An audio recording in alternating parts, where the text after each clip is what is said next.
হরে কৃষ্ণ। দণ্ডবাদ প্রণাম সকল বৈষ্ণব চরণে। জয় জগৎ বিরাচিল প্রভুপাদ কি জয়, জয় পতিতপাবন গুরু মহারাজ কি জয়, জয় অনন্ত কোটি বৈষ্ণব বৃন্দ কি জয়। আজকে ক্লাসে উপস্থিত সমস্ত ভক্তবৃন্দ কি জয়, যারা ক্লাসে এবং ফেসবুকে আমার সাথে এই গীতার ক্লাসে সঙ্গ দিচ্ছেন সকলকে জানাই আন্তর্জাতিক কৃষ্ণ ধর্মাবলম্বী সংঘ তথা ইসকন এবং আমাদের এই ক্ষুদ্র গ্রুপ ধর্মকে জানিয়ে আচরণ করি এবং মানব জনমকে সার্থক করি এর পক্ষ থেকে সবাইকে রাত্রিকালীন কৃষ্ণ প্রীতি ও শুভেচ্ছা। হরে কৃষ্ণ। তো আমাদের ধারাবাহিক আলোচনা আজকে শ্রীমদ্ ভগবদ গীতার আজকের আলোচ্য অংশটুকু হচ্ছে শ্রীমদ্ ভগবদ গীতার ৬ষ্ঠ অধ্যায় ধ্যান যোগ। আমরা আজকে এই ধ্যান যোগের প্রথম থেকে ৪টা শ্লোক আলোচনা করব। শ্লোক ১, ২, ৩, ৪। তো আমরা গত ক্লাস পর্যন্ত যেটা আলোচনা করেছিলাম পঞ্চম অধ্যায়ের রিভিশন।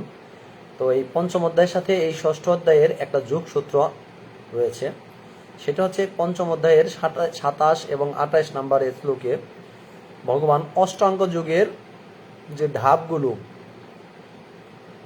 যম, নিয়ম, আসান, প্রাণায়াম, ধ্যান, ধারণা, প্রত্যাহার, সমাধি, এরকম ৮টা অঙ্গের কথা বলছিল। এই ৮টা অঙ্গের মাধ্যমে আমরা সমাধিতে পৌঁছাই, যাকে বলা হয় অষ্টাঙ্গ যোগ। তো আমরা এই ষষ্ঠ অধ্যায়ে শুধুমাত্র তখন শুধু ভগবান এই ধ্যান যুগের অষ্টাঙ্গ যোগের নির্দেশ দিয়েছিলেন, আর এই ষষ্ঠ অধ্যায়ে এই ধ্যান যোগটা বিস্তারিত আলোচনা করবেন। অর্থাৎ পূর্ববর্তী অধ্যায়ে কৃষ্ণ ব্যাখ্যা করেছিলেন যে নিষ্কাম কর্মযোগের মাধ্যমে কিভাবে মুক্তি লাভ করা যায়। এছাড়া অষ্টাঙ্গ যোগের সংক্ষেপে গত পঞ্চম অধ্যায়ের ২৭ এবং ২৮ নম্বর শ্লোকে সংক্ষিপ্ত আলোচনা করেছিলেন ৮টা অঙ্গ নিয়ে অষ্টাঙ্গ যুগের। কার কার মনে আছে ওই অষ্টাঙ্গ যুগের ৮টা ধাপ? কে বলতে পারবেন? অষ্টাঙ্গ যুগে যে ৮টা ধাপ ছিল সেটা কে বলতে পারবেন? কারো মনে আছে? তো আমরা ৮টা ধাপ একটু ভালো করে শ্রবণ করব মনে রাখার জন্য।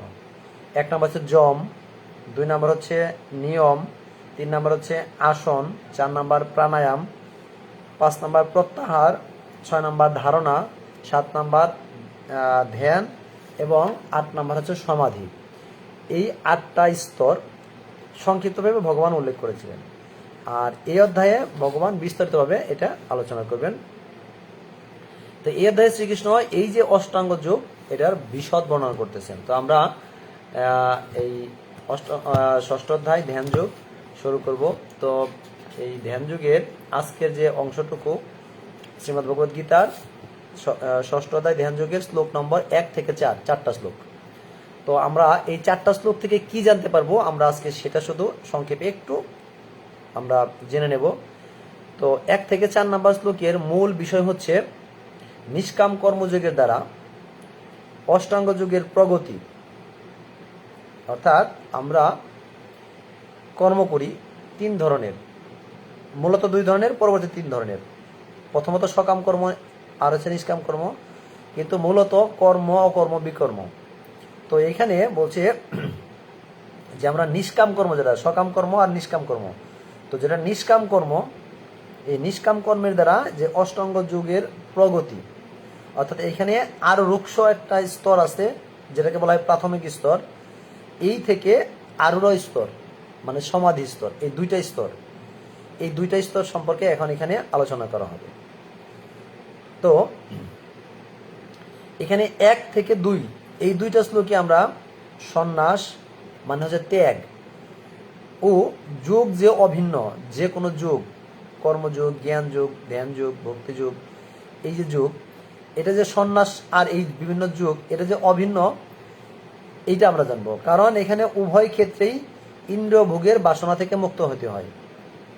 কারণ এই যে আমরা ধ্যান করব, এই ধ্যান যোগে যুক্ত হলেও আমাদের এই কামনা বাসনা থেকে মুক্ত হয়েই ধ্যান করতে হয়। আর আমরা যদি ভগবানের বিভিন্ন যুগে যুক্ত হই, কর্মযোগ, জ্ঞান যোগ, ধ্যান যোগ, যে যুগে যুক্ত হয় না কেন, সেইখানেও আমরা নিজের বা ইন্দ্রিয়ের কামনা বাসনাগুলোকে ত্যাগ করেই ভগবানের সেবায় যুক্ত হওয়ার প্রয়াস থাকে। তার মানে আপনি যে কোনো যুগে যুক্ত হন না কেন সেটা একই। এইটা আমরা জানবো ১ এবং ২ নম্বর শ্লোকে। আর 3 এবং 4 নাম্বার শ্লোকে যে অষ্টাঙ্গ যোগের যে দুইটা স্তর বললাম, কি কি বললাম? আরুরক্ষ, আরেকটা আছে আরুর স্তর, আরুরুক্ষ আর আছে আরুর। তো এইখানে দুইটা স্তর মধ্যে প্রাথমিক স্তর এটা হচ্ছে যুগারুরক্ষ। যুগারুরক্ষ এটা হচ্ছে নিষ্কাম কর্ম যে শ্রেষ্ঠ, এটার সূচনা। আর উন্নত স্তর হচ্ছে যুগারুর স্তর, একটা হচ্ছে যুগারুর আর একটা হচ্ছে যুগারুরক্ষ। তো এখানে কর্ম নিবৃত্তি শ্রেষ্ঠ, মানে ওইখানে বলছিল নিষ্কাম কর্ম শ্রেষ্ঠ, মানে নিষ্কাম কর্ম করতে হবে ফলের আশা ত্যাগ করে। আর এখানে বলছে কর্ম নিবৃত্তি শ্রেষ্ঠ, মানে কর্ম নিবৃত্তি মানে কর্মটা আস্তে আস্তে কি হয়ে যাবে? নিবৃত্তি হয়ে যাবে। তো এই যে দুইটা স্তর, এই দুইটা স্তর সম্পর্কে 3 এবং 4 নাম্বার শ্লোকে আলোচনা করা হবে। তো এখন আমাদের যেহেতু অনেক রাতে শুরু করেছি, বিদ্যুৎ সংযোগ বিঘ্ন ঘটার কারণে, এই জন্য আমরা আজকে ক্লাসটা বিস্তারিত একটু কম গিয়ে আমরা চেষ্টা করব 4টা শ্লোক 40 মিনিটে শেষ করে দেওয়ার। অলরেডি 7 বাজে, আমরা 7 মিনিট ওভার করে ফেলেছি। তো আমি 4টা শ্লোক আলোচনা একটু দ্রুত করব আজকে। তো শ্রীমদ্ ভগবদ গীতার 6ষ্ঠ অধ্যায় ধ্যান যোগ, শ্লোক নাম্বার 1। অনাশ্রিত কর্মফলম কার্যম কর্ম করতি স্বসন্ন্যাসী চ যোগী চ ন নিরগ্নি ন চ অক্রিয়ঃ। তো এখানে গীতার গানে কি বলা আছে যে অনাশ্রিত কর্মফল সেই মুখ্য হয়, তাহা বিনা সন্ন্যাসী কি যুগে কিছু নয়। কর্মত্যাগ নহে মুখ্য, ফল ত্যাগ দৈহিক চেষ্টা সে ত্যাগ নহে তো সম্যক। তাই সে সন্ন্যাসী যোগী সমান যে ক্রম, কর্মফল ত্যাগ বিনা দুই সে ভ্রম। তো এখানে কি বলা হয়েছে যে পরমেশ্বর ভগবান বললেন যিনি অগ্নিহোত্রাদি কর্ম ত্যাগ করেছেন এবং দৈহিক চেষ্টা শূন্য, তিনি সন্ন্যাসী বা যোগী নন। অর্থাৎ তিনি দৈহিক চেষ্টা শূন্য, মানে বিভিন্ন রকম কর্ম থাকে, যেমন যারা চাকরি বাকরি, ব্যবসা বাণিজ্য, কৃষিকর্ম, এরকম যে কর্মগুলো আছে, যারা কিনা এইরকম কর্ম ত্যাগ করে দিয়েছেন, বলছে তারা প্রকৃত সন্ন্যাসী বা যোগী নয়। যিনি কর্মফলের প্রতি আসক্তি ত্যাগ করেছেন, মানে আসক্ত না হয়ে তিনি তার কর্তব্য কর্ম করেন, তিনি যথার্থ সন্ন্যাসী বা যোগী। হরি বল। তার মানে এখানে ভগবান স্পষ্ট করে বলছেন যে যে সমস্ত ব্যক্তি ক্লেশের কারণে, কষ্ট করতে হবে তার কারণে কর্মত্যাগ করেছেন, না আমি এইসব কষ্ট করতে পারবো না, আমি মন্দিরে যে বসে থাকবো, মন্দিরে গিয়ে আমি ভজন করবো আর প্রসাদ খাবো, আমার মতো চেতনা যাদের, তো বলছে তারা প্রকৃত সন্ন্যাসী বা যোগী নয়। প্রকৃত সন্ন্যাসী বা যোগী তিনি যিনি কর্ম করবেন, জাস্ট কর্মের ফলটা ত্যাগ করবেন, তাকেই বলা আছে প্রকৃত সন্ন্যাসী বা যোগী। তো এই অধ্যায়ে ভগবান শ্রীকৃষ্ণ বর্ণনা করেছেন যে অষ্টাঙ্গ যোগ হচ্ছে মন এবং যে ইন্দ্রিয়, আমাদের যে 5টা কর্মেন্দ্রিয়, 5টা জ্ঞানেন্দ্রিয়, একাদশ ইন্দ্রিয়, মন, এই মন সহ যে 10টা ইন্দ্রিয়, এগুলোকে সংযত করার একটি পন্থা বিশেষ, এটা হচ্ছে অষ্টাঙ্গ যোগ। কারণ অষ্টাঙ্গ যোগে আমরা প্রথমে বলছি যম, নিয়ম, আসন, প্রাণায়াম, প্রত্যাহার, এই যে আস্তে আস্তে স্টেপ বাই স্টেপ, মানে এগুলো হচ্ছে এই ইন্দ্রিয়ের থেকে ইন্দ্রিয়ের বিষয়গুলোকে দূরে দেওয়া, অর্থাৎ ইন্দ্রিয়ের বিষয়ের প্রতি ইন্দ্রিয়কে আকৃষ্ট হওয়া থেকে নিবারণ করা। তো এই যে এই যুগ এটা আসলে সকলের পক্ষে অনুশীলন করা সহজ না, এটা খুব কষ্টকর বিষয়। আমরা ইচ্ছা করলে সবাই এই অষ্টাঙ্গ যুগে যুক্ত হতে পারি না, বিশেষ করে এই কলিযুগের মানুষ তা অনুসরণ করা সম্ভবই না।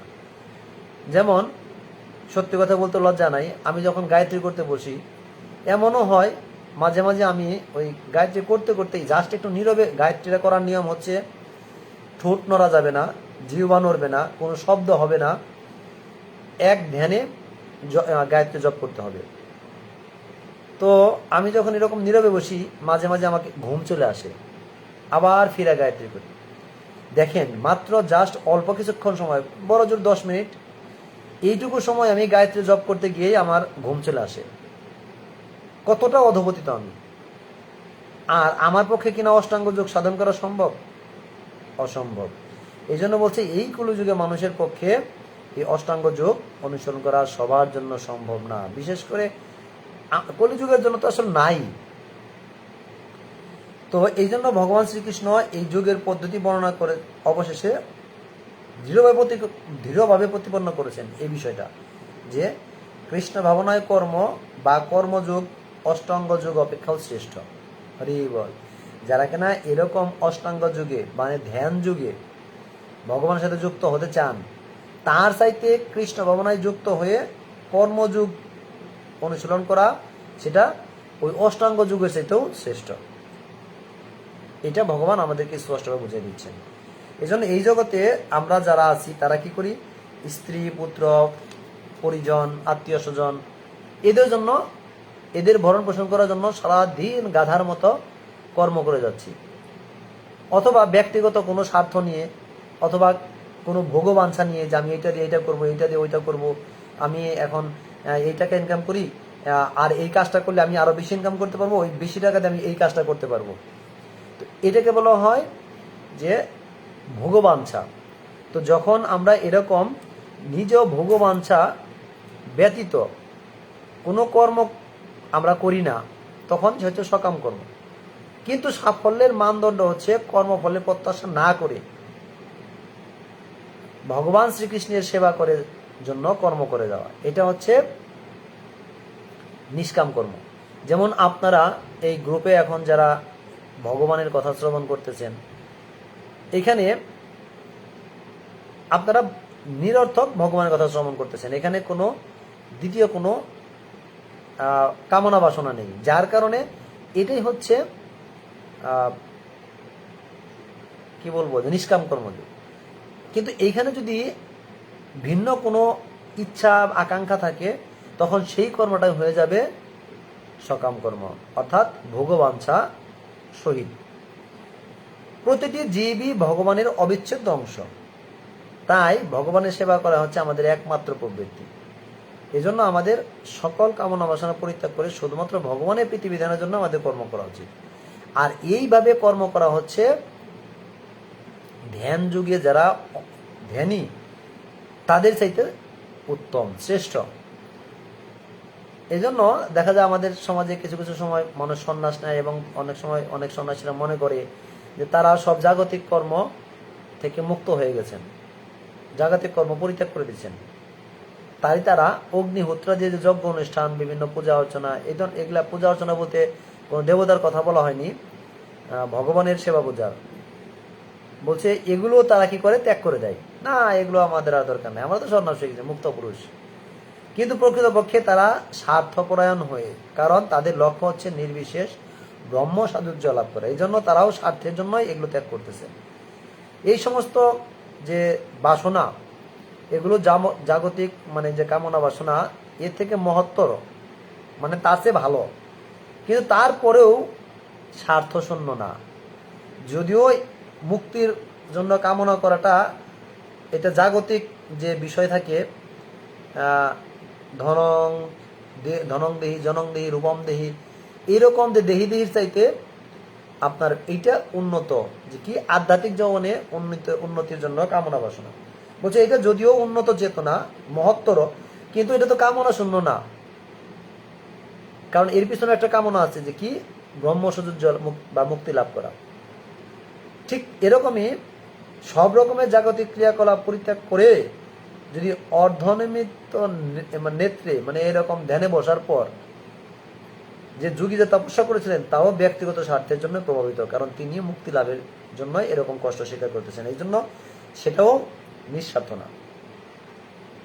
এই জন্য মহাপ্রভু আমাদের শিক্ষা দিয়ে গেছেন কি, ন ধনম ন জনম ন সুন্দরীম কবিতাম বা জগদীশ কাময়ে মম জন্মনি জন্মনেশ্বরে ভগবত ভক্তি অহৈতুকিতই। আমাদের এইটাকেই কামনা করতে হবে, এবং এটাই হচ্ছে আমাদের জীবনের শ্রেষ্ঠ চাওয়া এবং পাওয়া হওয়া উচিত। তো এখন আমরা 2 নম্বর শ্লোকে যাব। 2 নম্বর শ্লোকে অনুবাদে বলা হয়েছে, হে পাণ্ডব, যাকে সন্ন্যাস বলা যায় তাকেই যুগ বলা যায়, কারণ ইন্দ্রিয় সুখ ভোগের বাসনা ত্যাগ না করলে কখনোই যোগী হওয়া যায় না। কি বলছে, যে যাকে আমরা সন্ন্যাস বলবো, আমরা অনেকে চাই যে আমরা সন্ন্যাসে চলে যাব, তো তাকেও যোগীও বলা যায়, তারা যোগী, তারা ভগবানের সাথে যুক্ত আছেন। কারণ তারা তাদের ইন্দ্রিয় সুখ ভোগের যে বাসনা সেটা ত্যাগ না করলে কখনো যোগী হওয়া যায় না। এই জন্য আমরা আমাদের দৃষ্টিতে গৃহত্যাগ করে চলে গেলেই তাকে আমরা সন্ন্যাসী বলি, কিন্তু প্রকৃতপক্ষে তিনি যোগী হতেও পারেন, নাও হতে পারেন। তখনই যোগী হবেন যখন তিনি ইন্দ্রিয়ের যে ভোগের বাসনা সেটা তখন ত্যাগ করবেন। তিনি গৃহত্যাগ করে যেতে পারেন, কিন্তু যদি তিনি মনে মনে বিষয় বাসনা কামনা করে থাকেন তাহলে তাকে প্রভুপাদের ভাষায় তাকে কখনোই প্রকৃত সন্ন্যাসী বা যোগী বলা যাবে না। এটা ভগবানও তাই বলেছেন, তাকে যোগী বলা যাবে না। এই জন্য যথার্থ যুগ হচ্ছে ভক্তি যুগ। আর এই তার তাৎপর্য হচ্ছে জীব সমূহ স্বীয় স্বরূপ উপলব্ধি করতে পারে, সেই অনুযায়ী কর্ম করে। ভগবান তিনি হচ্ছেন সর্বশ্রেষ্ঠ এবং জীব হচ্ছে তার দাস, এটা হচ্ছে স্বরূপ। জীব মাত্র কৃষ্ণের নিত্য দাস, এটা হচ্ছে তার স্বরূপ, মানে নিজের রূপ। কিন্তু আমরা সেটা ভুলে যাই। আবার মাঝে মাঝে ভক্ত সঙ্গে গেলে চেতনা ফিরে, কিন্তু মাঝে মাঝে আবার ভুলে যায়, আবার কাজ করি। তো আমি আসলে যেটা বলতে চাচ্ছিলাম যে আমাদের স্বরূপটা সবসময় মনে রাখা উচিত। আমি ছোট্ট একটা উদাহরণ দিচ্ছি যে আমি গত রাধাষ্টমীতে মঙ্গলময় দেবদাস প্রভুদের একটা অনুষ্ঠান ছিল, সেখানে যখন আমি গেলাম তো আমার একটু জল পিপাসা দরকার ছিল, মানে জল পিপাসা লেগেছিল, আমি একটু জল পান করব। তখন সামনে একটা জগ রাখা ছিল, জগে জল ছিল, তো আমি সেখানে জল পান করতে নিছি। তো আমার সামনে দুজন ভক্ত ছিল, এক হচ্ছে আশিস প্রভু, আর হচ্ছে যে আমাদের গ্রুপে এখনো ছিল, মানে লেফট হয়ে গেছে, কৃষ্ণগোপাল প্রভু, মানে সাগর প্রভু। তো বলতেছে প্রভু প্রভু ওইটা খাবেন না, আমি এনে দিচ্ছি, জল এনে দিচ্ছি। তো আমার হাত থেকে জোর করে জলের জগ, আমি যে নাই আমি এটাই খাবো, সমস্যা নেই। তো জোর করে আমার হাত থেকে জলের জগটা নিয়ে গেল। তো নিয়ে যাওয়ার পর আমাকে জল এনে দিল, আমি আবার সেই ফ্রেশ জল, ঠান্ডা জল টিউবওয়েল থেকে তুলে এনে দিল, আমি এটা পান করলাম। আর জগটা হাতে নেওয়ার পর চিন্তা করলাম আমি কত বড় গাধা। আমি নিজেরে বলতেছি আমি আপনাদের দাস, আপনারা প্রভু। প্রভু হরে কৃষ্ণ, ভালো আছেন? মুখে বলতেছি প্রভু হরে কৃষ্ণ, মুখে বলতেছি প্রভু, আর আচরণ কি করলাম, আমি জল পান করব, সে আমার জন্য জল এনে দিল, আমি পান করলাম। বাহ, সে আমার প্রভু অথচ সে আমাকে জল পানের জন্য জল। তার মানে কি, বাড়ির কামলা নিছে, কামলা নেওয়ার পর আমরা কি কখনো কামলাকে দিয়ে কাজ করাই, নাকি কামলাকে বসে বসে বাতাস করি? তা তো করি না। তাহলে আমি এতটাই গাধা, আমি তাকে বলতেছি প্রভু ভালো আছেন, আবার তাকে দিয়ে জল আনিয়ে আমি পান করতেছি। তার মানে আমাদের চেতনাটা কতটা নিম্ন, যে মুখে বলতেছি আমি প্রভু হরে কৃষ্ণ প্রভু, তাকে প্রভু বলতেছি আমি তার দাস, মানে সে যদি প্রভু হয় তাহলে আমি তার দাস, অথচ কর্মের বেলায় আমি প্রভু, সে দাস। তো এই যে স্বরূপ হচ্ছে, আমাদের এই স্বরূপটা ভুলে যাওয়ার কারণে আমরা দুঃখ পাই। আমি যদি এই স্বরূপটা সবসময় মনে রাখতে পারতাম যে না আমি তাকে প্রভু বলছি, তার মানে তাকে দিয়ে তো কষ্ট করানো যাবেই না, বরঞ্চ আমার উচিত তার কোনো সেবায় নিজেকে যুক্ত করা, তাইলে প্রভু বলাটা ঠিক আছে। নতবা শুধু মুখে মুখে দেখলে প্রভু হরে কৃষ্ণ, আবার ওই প্রভুই যখন বলে প্রভু এই কাজটা এই সেবাটা করা দরকার, প্রভু আমি তো এখন একটু ব্যস্ত আছি, আরেকজনকে বলেন, গেল। তাই আমাদের চেতনা হচ্ছে এরকম। তো আমরা যদি এরকম না হয়ে যদি এরকম হই যে ভগবান হচ্ছে প্রভু, আমি হচ্ছে তার দাস, অতএব ভগবানের জন্য কর্ম করা হচ্ছে আমার একমাত্র কাজ, এটা হচ্ছে আমার স্বরূপ, এটা যখন বুঝতে পারবো তখনই কি করব, আমি সেই অনুযায়ী কর্ম করব। এই জন্য জীব হচ্ছে ভগবানের তটস্থ শক্তি, যখন সে জড়া শক্তির দ্বারা প্রভাবিত হয়ে পড়ে তখন সে বদ্ধ অবস্থা প্রাপ্ত হয়। মানে এই জড়া শক্তি বলতে এই জড় জগতের যে তিনটা গুণ, সত্য গুণ, রজগুণ, তমগুণ, এর দ্বারা যখন প্রভাবিত হয় তখন কি হয়, তখন তিনি এই জড় বিষয়ের প্রতি আকৃষ্ট হয় এবং তখনই সে জড় জগতের বন্ধনে আটকে যায়, বদ্ধ দশা প্রাপ্ত হয়। কিন্তু যখন সে কৃষ্ণ ভাবামৃত লাভ করে, যে মুহূর্ত থেকে সে কৃষ্ণ ভাবামৃত লাভ করবে, অর্থাৎ ভগবানের অন্তরঙ্গা শক্তি সম্বন্ধে সচেতন হয়ে সে তার স্বরূপে অধিষ্ঠিত হবে। স্বরূপ মানে ওই যে বললাম আমি দাস আর সবাই আমার প্রভু, ভগবান আমার প্রভু। তো যে এই উপলব্ধি যখন তার হবে, জীব তখন ভগবত তত্ত্ব সম্বন্ধে অবগত হবে, আর তখনই সে জড় ইন্দ্রিয়র বিষয় থেকে সে নিজেকে নিবৃত্ত করতে পারবে। যেমন আমি যতক্ষণ মনে করছিলাম হায় হায় আমি কি কাজ করলাম, আমি আসছি, আমি তাকে প্রভু বললাম আর সে আমাকে জল এনে দিল, আমি খেলাম, না আমার ঠিক হয় নাই, কিন্তু এই চেতনা যদি আমার সর্বক্ষণ থাকতো, তাহলে আমি কাউকে আদেশ করতে পারতাম না যে প্রভু আমাকে এই কাজটা একটু করে দেন। না, যেহেতু আমি তাকে প্রভু বলেছি, তার মানে আমি তাকে কিছু বলবো, নিজেকেই সবকিছু করতে হবে। আর যখন আমি এইভাবে নিজেই সবকিছু করব, কাউকে আমার সেবায় লাগাবো না, বরং আমি সকলের সেবায় থাকার চেষ্টা করব, তখনই বুঝতে হবে আমার চেতনা উন্নত হয়েছে। আর এই চেতনা যখন জাগ্রত হবে এবং সবসময় থাকবে, তখনই হচ্ছে তিনি প্রকৃত সন্ন্যাসী বা যোগী। তার আগে তিনি কখনোই সন্ন্যাসী বা যোগী হতে পারবে না। কিন্তু আমাদের মধ্যে কি হয়, আমি যখন একটা ভালো পদে যাই, আমি যখন একটা দায়িত্বে যাই, তখন কি হয়, নিজেকে খুব বড় বৈষ্ণব মনে হয়। তখন মনে হয় না আমি এখানে বসে থাকবো, বাকিরা সবাই আমার সেবা করবে, আমাকে কেন এটা দিল না, আমার জন্য কেন এটা করলো না, এই তুমি কত বড় ভক্ত হয়েছো, জুনিয়র ভক্ত হচ্ছো, 2 নম্বর ভক্ত হচ্ছো, আমাকে কেন এই সেবাটা কেন করলো না। মানে কি, আমার দম্ভ চলে আসলো, আমার এই পদের কারণে আমার দম্ভ চলে আসলো। আর এই দম্ভের কারণে আমি সন্ন্যাস হওয়া তো দূরের কথা, আমি নিজেকে মায়াবাদীতে পরিণত করলাম। কিভাবে? মায়াবাদীরা হচ্ছে, তারা কি বলে যে আমি ভগবান, তুমিও ভগবান। আর আমি তো বলছি আমি সিনিয়র ভক্ত, আমি এত বড় ভক্ত, আমার জন্য সেই কাজটাকে কেন করলো না। মানে কি, আমি প্রভু, আমার সেবা কেন করলো না। নিজেকে ভগবানের জায়গায় বসিয়ে ফেলছি, নিজেকেই ভগবান বলে জাহির করতেছি, আমি প্রভু, তুমি আমার দাস, তুমি আমার এই সেবাটা করবা, এই সেবাটা করো, এটা করো, এটা করো, এটা করো, মানে নিজেকে কর্তৃত্ব করতেছি। তো আসলে আমাদের এই জায়গাটাতে আমাদের চেতনাটাকে উন্নত করা দরকার, যে আমি যদি নিজেকে দাস মনে করি, দাসের আবার দাস লাগে নাকি? ও বাবা, আমি দাস আবার আমার দাস, বল ভালো তো, কামলা নিছে, আবার কামলায় যে অর্ডার করেছে আমার আর একটা অ্যাসিস্ট্যান্ট কামলা লাগবো, কামলা দিয়ে কাজ করবো। মানে কি, কত চেতনা, অধপতিত চেতনা আমাদের। এই জন্য আমাদের এই চেতনাগুলোকে আমাদের উন্নতি করতে হবে, তাহলে আমরা এই ধরনের ইন্দ্রিয় উপভোগ পরিত্যাগ করতে পারবো। তো ইন্দ্রিয় দমন করে এই যোগীরা কি করে, এই যে জড়জগতের যা বিষয় আছে এগুলোতে আসক্ত থেকে মুক্ত হওয়ার চেষ্টা করে। আর একজন কৃষ্ণ ভক্ত কি করে, একজন কৃষ্ণ ভক্ত তিনি তার সবকটা ইন্দ্রিয়, চক্ষু, কর্ণ, নাসিকা, জিহ্বা, ত্বক, পাক, বাক, পাত, পানি, পায়ু, উপস্থ, এই যে 10টা ইন্দ্রিয়, উনি এই সবকটা ইন্দ্রিয় ভগবানের সেবায় নিয়োজিত করার প্রয়াস করেন।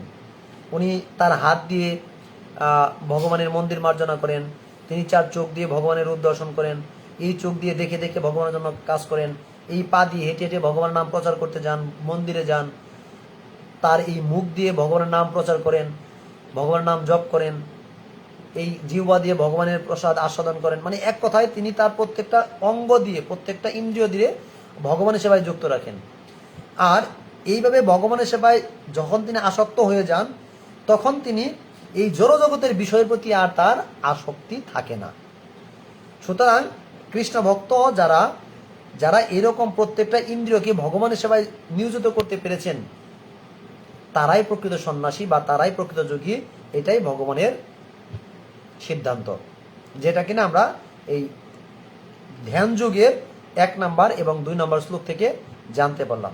মোট কথা হচ্ছে, এই 2টা শ্লোকের সিদ্ধান্ত হচ্ছে যে যিনি কৃষ্ণ ভাবনার অমৃত লাভ করেছেন, ইন্দ্রিয় সুখ ভোগের প্রতি তার আর কোনো স্পৃহা থাকবে না, থাকে না, থাকা উচিত না, থাকার কথা না।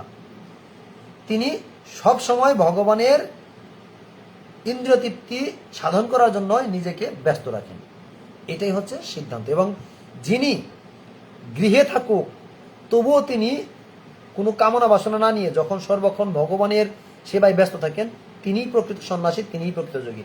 আছে গৃহে, অথচ স্ত্রী আছে, পুত্র আছে, কন্যা আছে, চাকরি বাকরি করতেছে, কিন্তু তিনি প্রত্যেকটা কর্মই ভগবানের জন্য করতেছেন। তিনি প্রত্যেকটা, তার চেতনা হচ্ছে সবসময় ভগবান চিন্তা করা, ভগবানের খুশির জন্য কর্ম করা। চাকরি করতেছেন, সেই টাকা দিয়ে ভগবানের সেবা করা। তিনি বাজার করতেছেন, সেটা ভগবানের জন্য ভোগ রন্ধন করে দেওয়া। রান্না করতেছেন, ভগবানের জন্য রান্না করতেছেন। কথা বলতেছেন, কৃষ্ণ কথা ছাড়া আর গ্রাম্য কথা না বলিব, না কহিব কানে, না শুনিব কানে। মহাপ্রভু বলে গেছেন, গ্রাম্য কথা মানে কৃষ্ণ কথা বাদ দিয়ে বাজে কথা, সেটাকে ব্যাঙের ঘ্যাগু শব্দের সাথে তুলনা করা হয়েছে। আর এই ব্যাঙের ঘ্যাগু শব্দটার কারণে কি করে, ব্যাঙ যখন ঘ্যাগু করে, তখন সাপ বুঝতে পারে যে এখানে ব্যাঙ আছে, তখন তাকে আইসা ধরে আহার করে নেয়। এই জন্য আমাদের ব্যাঙের মতো ঘ্যাগু করা উচিত নয়।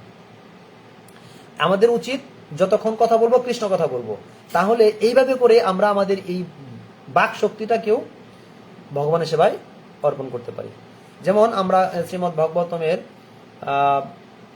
6ষ্ঠ অধ্যায়, মেবি 7ম অধ্যায়, একটা শ্লোকে স্পষ্ট করে বলা আছে যে আমি আমার গুরু মহারাজের কাছ থেকে যে ভগবানের উপদেশ শ্রবণ করেছি, যতটুকু হৃদয়ঙ্গম করতে পেরেছি, আমি যদি সেইটুকু যদি কাউকে না বলি, যদি প্রচার না করি, তাহলে আমার বাক শক্তি অসত্য বলে প্রমাণিত হবে। হরি বল। তার মানে আমরা গুরুদেব এবং গুরু পরম্পরা থেকে আমরা যে ধর্মীয় জ্ঞান লাভ করতেছি, আমরা যদি এইটা যদি প্রচার না করি, তাহলে আমার বাক শক্তিটাকে বৃথা বলা হয়েছে, অসত্য বলা বলে প্রমাণ করা হয়েছে। কোথায়? শ্রীমদ্ ভাগবতমের 3য় স্কন্ধের কত অধ্যায়ের শ্লোকটা আমি বলতেছি, কত অধ্যায়ের কত নাম্বার শ্লোক।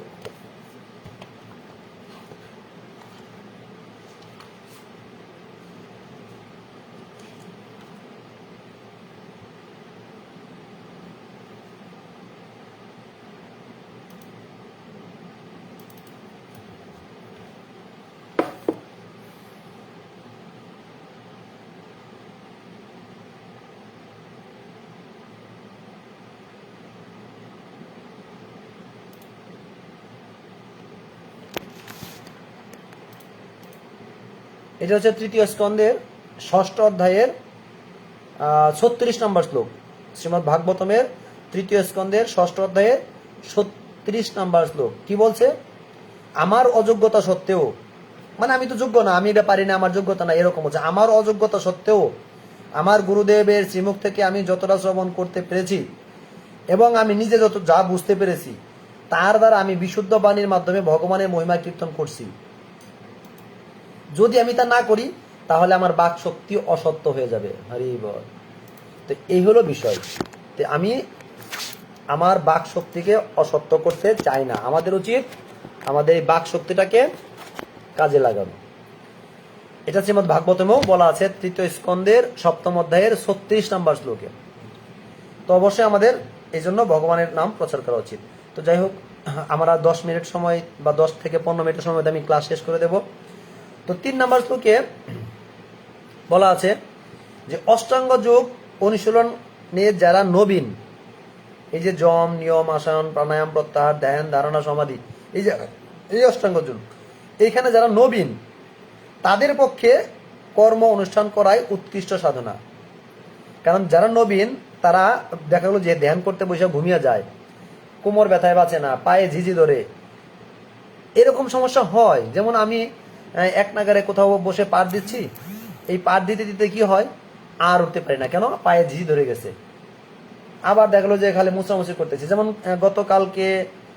গতকালকে তুষ্ট আত্মা ভূপেশ দাস প্রভুর গৃহে যখন ফোন দিল যে প্রভু একটু আপনি চলে আসেন, ভক্তরা আছে। তো যখন গেলাম পার দিতে বসছি, এইভাবে বেঁকা হয়ে বসি, এইভাবে বাঁকা বসি, পা সোজা, মানে পা ব্যথা করতেছে, ঠিক মতো বসেও থাকতে পারছি না 1 ঘন্টার সময়।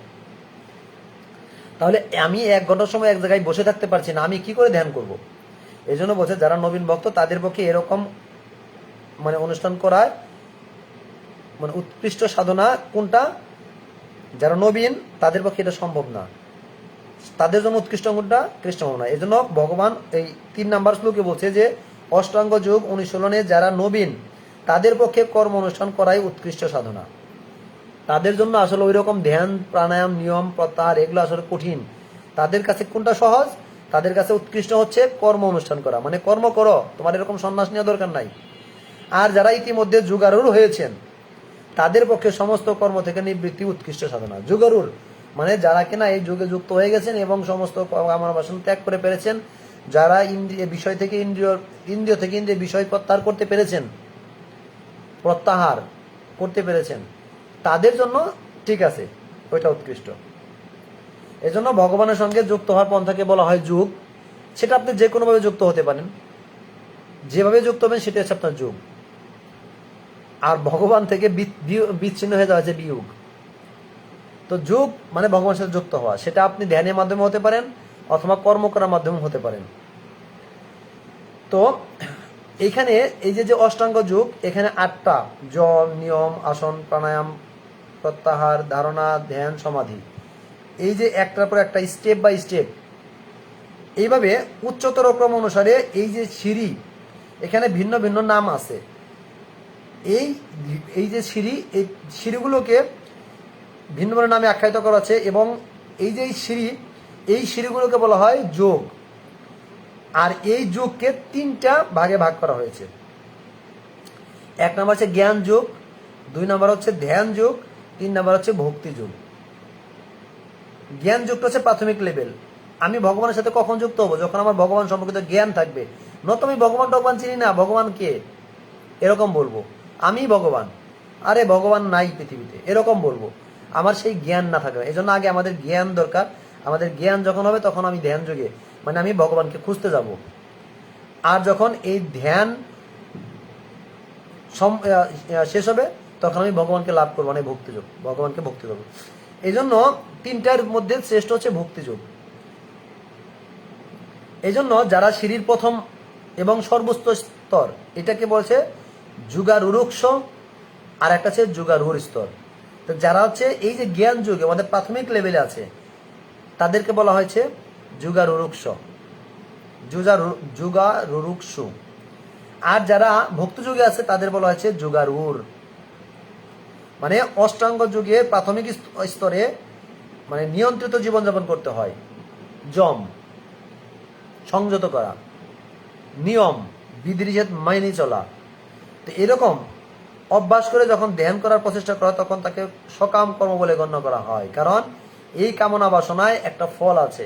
আর একটা গুরুত্বপূর্ণ কথা এখন না বললেই নয়, আপনি অষ্টাঙ্গ যুগে ভগবানের সাথে যুক্ত হওয়ার চেষ্টা করতেছেন।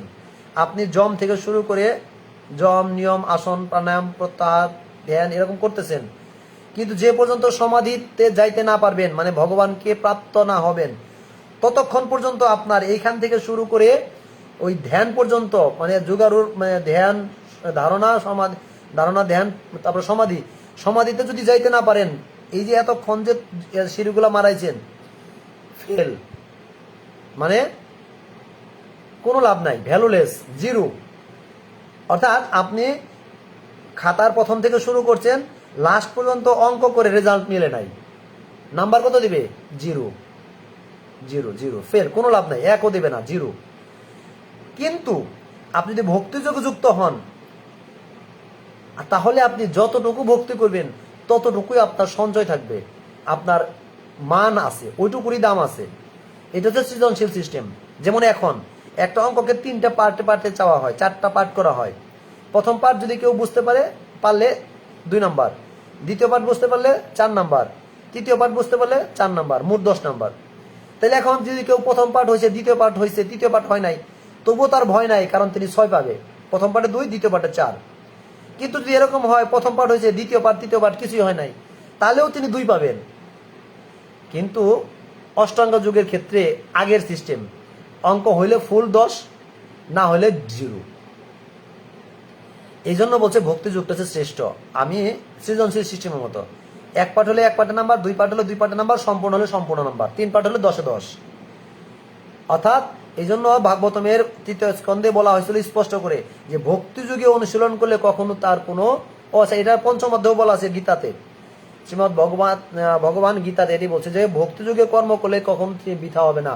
স্বল্পমপিয়স্য ধর্মস্য ত্রায়তে মহত ভয়াত, স্বল্পমাত্র পুণ্য করেও তিনি মহাভয় থেকে মুক্ত হতে পারেন, এমনকি ওইটুকু কোনো ক্ষয় নাই, সুকৃতি জন্ম হবে। এই জন্য ভক্তিযুগ হচ্ছে শ্রেষ্ঠ আমাদের। এই জন্য ওই অষ্টাঙ্গ যুগের চাইতেও ভক্তিযুগ শ্রেষ্ঠ। দেখেন, আমরা যখন আগে ছাত্র ছিলাম তখন জানতাম সৌরশক্তিতে গেলে সৌরশক্তি শ্রেষ্ঠ, বায়ু শক্তিতে গেলে বায়ু শক্তি শ্রেষ্ঠ। কিন্তু ভগবান মানে আমরা ওই সময় যে অধ্যায় পড়তাম সে অধ্যায় শ্রেষ্ঠ। কিন্তু এখন ভগবান গীতাতে ধ্যান যুগে আইসে ধ্যানকে শ্রেষ্ঠ বলে নাই, বলতেছে ভক্তি যুগকে শ্রেষ্ঠ, কারণ ভগবান নিজেই বলতেছে। এই জন্য দেখেন, এটাই হচ্ছে সর্বোচ্চ কথা যে আমি ধ্যান যুগে ধ্যানের প্রশংসা করব, কিন্তু না, ভগবান ধ্যান যুগে ধ্যানের গুরুত্ব দেখাচ্ছে, ধ্যানের সিস্টেম দেখাচ্ছে, কিন্তু গুণগান করতেছে শ্রেষ্ঠ কার? ভক্তি যুগের।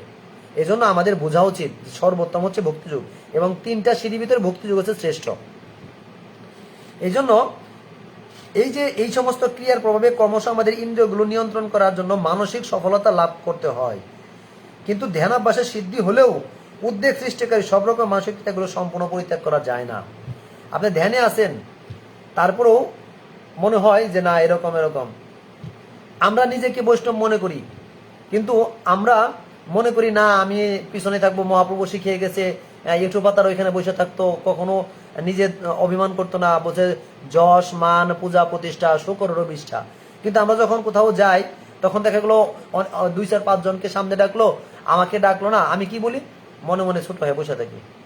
আমি কিন্তু মনে মনে বলতেছি না ভালো হয়েছে, আমাকে ডাকে নাই, ভালো হয়েছে, কিন্তু আবার মনে মনে বলতেছি কেন ডাকলো না। আবার যখন একটু পরে বলে প্রভু আপনি সামনে আসেন, বাহ, তখন খুব খুশি হই, বাবা আমাকে ডাকছে তো সামনে। এই যে বিষয়গুলো, তার মানে কি আমি নিজেকে যতই সংযত করি কিন্তু শেষ পর্যন্ত সব পূর্ণভাবে নিবৃত্ত করা সম্ভব না। কিন্তু যদি কেউ ভক্তিযোগে যুক্ত থাকেন তাহলে এই দোষটা তার কাছে দোষযুক্ত হবে না, তিনি সম্পূর্ণভাবে এই দোষ থেকে মুক্ত হতে পারবেন। কেন? কারণ তার চেতনা থাকবে ভগবানের সেবা। এই জন্য যারা কৃষ্ণ ভাবনায় ভক্ত এবং কৃষ্ণ ভক্ত শুরু থেকেই, মানে ভক্তির শুরু থেকেই ধ্যানের স্তর অবস্থিত। হরি বল। দেখেন ভগবান ছিল প্রভুপাদ এই তাৎপর্য কত সুন্দর একটা কথা বলছে, যে যারা কিনা অষ্টাঙ্গ যুগ, তারা প্রথমে যম, তারপরে নিয়ম, তারপরে আসন, তারপরে প্রাণায়াম, তারপর প্রত্যাহার, তারপরে ধ্যানে যাবে।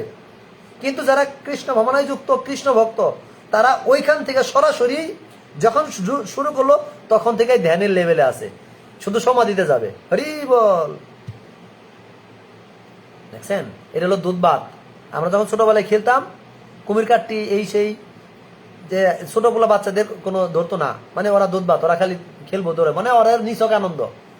এরকম যারা কৃষ্ণ ভাবনায় যুক্ত, তারা হচ্ছে ছোট্ট বাচ্চা, তাদের কোনো দোষ নাই। তারা যম নিয়ম আসন প্রাণায়াম এরকম যারা বড়, তারা হচ্ছে এইরকম করতে করতে ধ্যানে যাবে।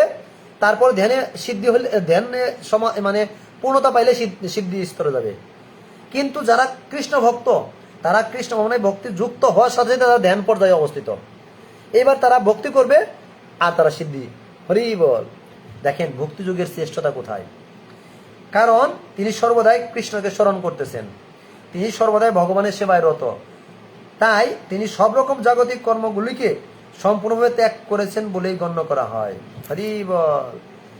এখনো দেখেন যাদের চেতনা এখনো উন্মুখ হচ্ছে না, যে ধ্যান যুগের চাইতে ভগবান ভক্তি যুগকে কতটা গুরুত্ব দিয়েছেন, ভগবান কতটা নিরুৎসাহিত করছেন ধ্যান যুগকে, কতটা উৎসাহিত করছেন ভক্তি যুগকে। বলছে যারা এই ধ্যান করতে করতে করতে ধ্যান মানে অষ্টাঙ্গ যুগের 7টা লেভেল অতিক্রম যায় ধ্যান যুগ, আর এখানে সরাসরি ভক্তিতে যুক্ত হলে ধ্যান যুগ, কত সহজ। হরি বল। তো এখন এই ছবিটা আমার কাছে মনে নেই কোথায় আছে, আমার মোবাইলে হাজার হাজার ছবি, এই ছবিটা আমি এখন খুঁজতে বের করতে হয়তো কষ্ট হবে, আমি বলতেছি আপনারা শুনুন ধ্যান যুগটা কিরকম।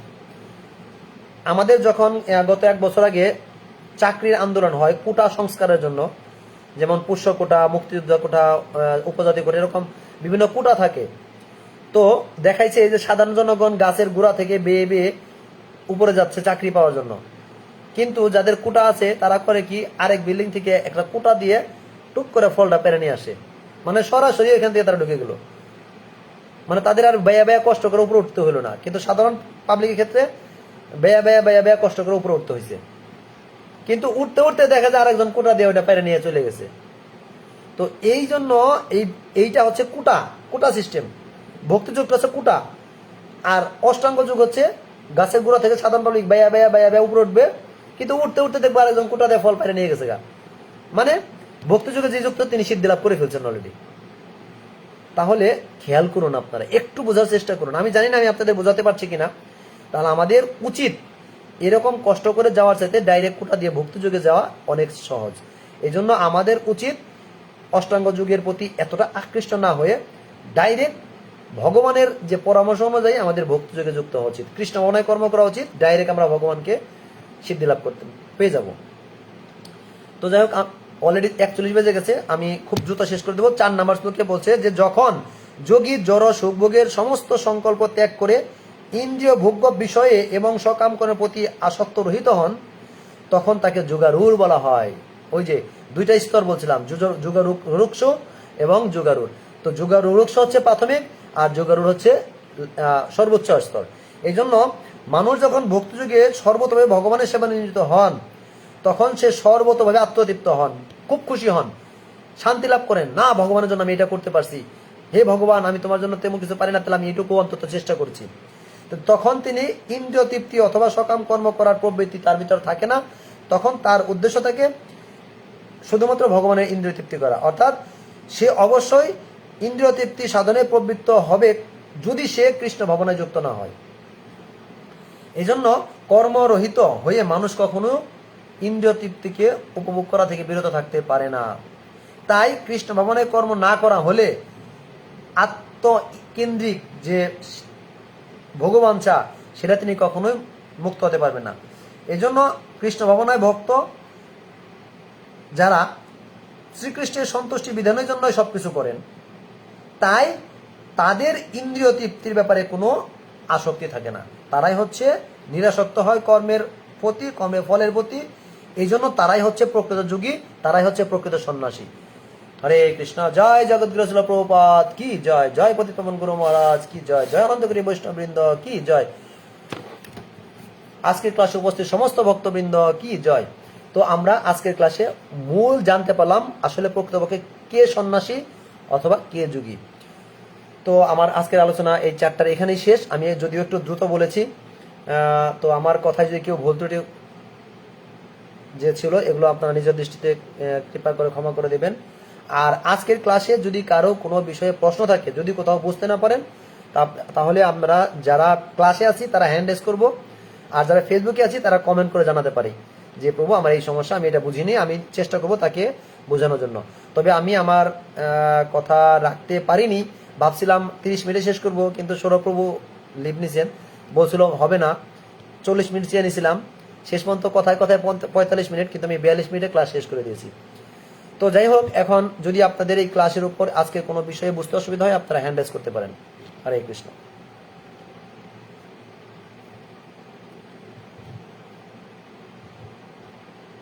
যারা ফেসবুকে আছেন তাদেরও যদি কোনো প্রশ্ন থাকে আপনারা কমেন্ট করে জানাতে পারেন। তো আমরা আজকে অন্তত এটুকু বুঝতে পারলাম, এটা অবশ্য আমার কথা না, এটা ভগবানের কথা ছিল, প্রভুপাদের কথা, যে শুধুমাত্র আমরা গৃহ ত্যাগ করে, পিতামাতা স্ত্রী পুত্র ত্যাগ করে আমরা যদি সন্ন্যাস কর্ম ত্যাগ করে যদি মনে করি আমরা সন্ন্যাস, কিন্তু সেইটা নেওয়ার পরও আমাদের জড় বিষয়ের ইন্দ্রিয় তৃপ্তির জন্য কামনা বাসনা থেকে যায়। প্রভুপাদ এক এক জায়গায় বলেছেন যে দৈহিক চেষ্টা শূন্য নাম ধরি সন্ন্যাসী, কিন্তু মনে মনে তিনি ইন্দ্রিয় বিষয় উপভোগ করেন, তিনিও প্রকৃত সন্ন্যাসী না। এজন্য আমরা অন্তত এটুকু বুঝলাম, যদি কেউ গৃহে থাকে, গৃহে থেকে ভগবানের ভজনা করে, শুধুমাত্র কৃষ্ণকে সন্তুষ্ট করার জন্য কর্ম করে, তাহলেও তিনি গৃহে থেকেও সন্ন্যাসী হতে পারেন। হরে কৃষ্ণ। তো এখনো কারো হ্যান্ড রেজ হয়নি, তার মানে কারো কোনো প্রশ্ন নেই। আসলে প্রশ্ন তখনই থাকে যখন কেউ সুন্দর করে বোঝাতে পারে এবং কেউ বোঝার চেষ্টা করে। যখন বোঝাতে পারে বা বোঝানোর চেষ্টা করে, তখন যদি কেউ কোথাও বোঝাতে না পারে তখন প্রশ্ন করতে হয়, প্রশ্ন করা হয়। কিন্তু আমি এতটাই মূর্খ যে আমি কাউকে বোঝানোর চেষ্টা করতেই পারি নাই, যে তারা বুঝেও নাই, হয়তো বা কি প্রশ্ন করবো, বোঝাই দিতে পারবো না, কইলেও বুঝতে হয়তো এরকম হতে পারে। তো যাই হোক, যেহেতু আপনার প্রশ্ন নেই, তাহলে আমি ফেসবুকে লাইভটা অফ করে দিচ্ছি। সবাইকে আগামীকালকের ক্লাসের আমন্ত্রণ জানিয়ে এখানেই শেষ। সবাইকে আবারও কৃষ্ণময় শুভরাত্রি। হরে কৃষ্ণ। জয় জগৎগুরু শিল প্রভুপাদ কি জয়। সবাইকে জানাই ইসকনের পক্ষ থেকে আবারও শুভেচ্ছা। হরে কৃষ্ণ।